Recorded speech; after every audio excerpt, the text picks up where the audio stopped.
Halloween is a national holiday that many Americans celebrate. The history of how trick-or-treating on Halloween became a tradition is controversial, but if you go by news reports, it began in the 1900s. Halloween used to be a creepy day filled with spooky things that happened, and nobody really celebrated the occasion. Trick-or-treating, close to what we know today, was actually created by children during the Great Depression. Trick-or-treating on Halloween is dangerous for children. Based on the results from this class discussion, many believe that Halloween is not any more dangerous than any other day. The correct statistics and truthful information about trick-or-treating on Halloween is not being shared on social media often enough. National Trick-or-Treating Day is a national holiday that needs to be shared. This holiday does not take away from the joy of celebrating Halloween or sharing information to others about National Trick-or-Treating Day. It is a holiday that has the kids going trick-or-treating on the Saturday following Halloween every year. And if they did this, it could save a child's life. National Trick-or-Treating Day is a holiday that needs to be shared virally. The American Journal of Play is a peer-reviewed academic journal. On September 1st, 2011, Volume 4 was released.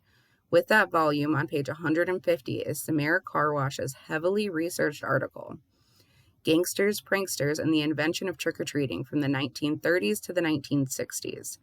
According to Kawash, the first real celebration of Halloween was in the early 1900s. Kawash states that Halloween occasionally had private parties where boys of a certain age and disposition would play pranks, both petty ones and elaborate ones. Each year, authorities determined anew how to control these pranksters, but the boys outnumbered the police. And by the second decade of the 1900s, cities offered Halloween festivals as an alternative to try to divert the pranksters into a more socially acceptable forms of fun. It was in the 1930s that trick-or-treating, closely resembled to what we do today, came to be. It took time for adults to understand what was happening in the 1930s. If a child came to your front or back door on Halloween saying trick-or-treat, you either gave them treats or they played pranks. Considering that trick-or-treating was invented and enforced by children during the Great Depression, any parent would have had a hard time to tell their child to stop, because they wouldn't want to take away from their night of freedom and fun with their friends.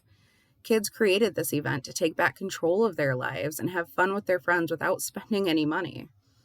In Kawash's article, Gangsters, Pranksters, and the Invention of Trick-or-Treating from the 1930s to the 1960s, published on September 1st, 2011, in the article written in American Journal of Play, Kawash lists many pranks that children play, but a prank that stood out the most was a band of wandering youths who rang doorbells and departed, leaving a dead fish dangling on the doorknob.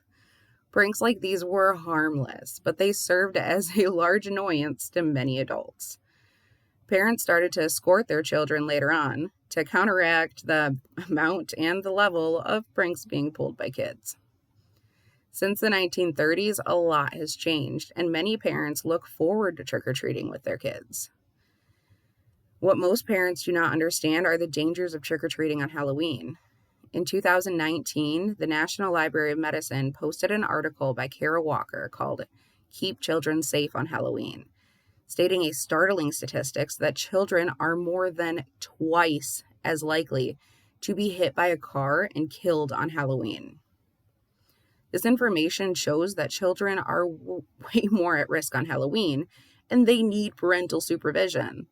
According to Smart Technology, a company focused on staffing and recruiting employees in 2020, more than 2 million employees in America work the night shift.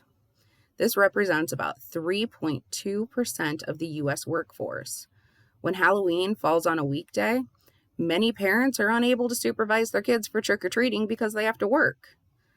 Statistics like these were presented to people along with varying descriptions of when people believed that trick-or-treating traditions began. Amy Hanneline is a reporter for U.S. Today. She published an article on October 23, 2019, called National Trick-or-Treating Day is Different, Yet the Same as Halloween.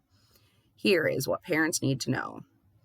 Hayline talks about how the Halloween and Costume Association created a petition to make it a national holiday, and it was accepted after 150,000 signatures. A simple Google search will inform anyone that National Trick-or-Treating Day is indeed a holiday. But why doesn't anybody celebrate it, and why do so many people not know about it? National Trick-or-Treating Day has been mentioned on newscasts like USA Today, but yet it's still not trending. Trends need to be shared. They need to be informed. You need to say why it matters and what needs to be included within that. Many people believe that if you celebrate National Trick-or-Treating Day, you do not give Halloween the respect that it's due for All Hallows Eve. But that's not true. People can still celebrate in any way that they'd like, whether that means hosting a spooky party or watching scary movies or playing a Ouija board to talk to the ghosts in their house. It's just all about perspective. With respect to the traditions of Halloween, times have changed. It's socially unacceptable to allow your kids to wander the streets alone, and it's not safe. Traditions are built and maintained by those who pursue and hold the change.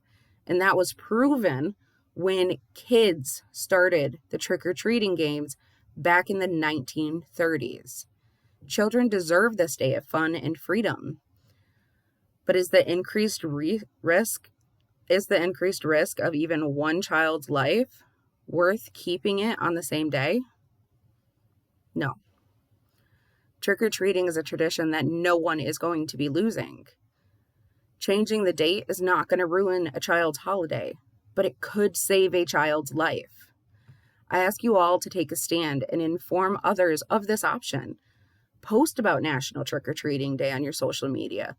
Let the world know that this option exists and it's a safer choice for children. Tell them why it's a safer choice. Post it. Let people know about it. Start the trend. Thank you.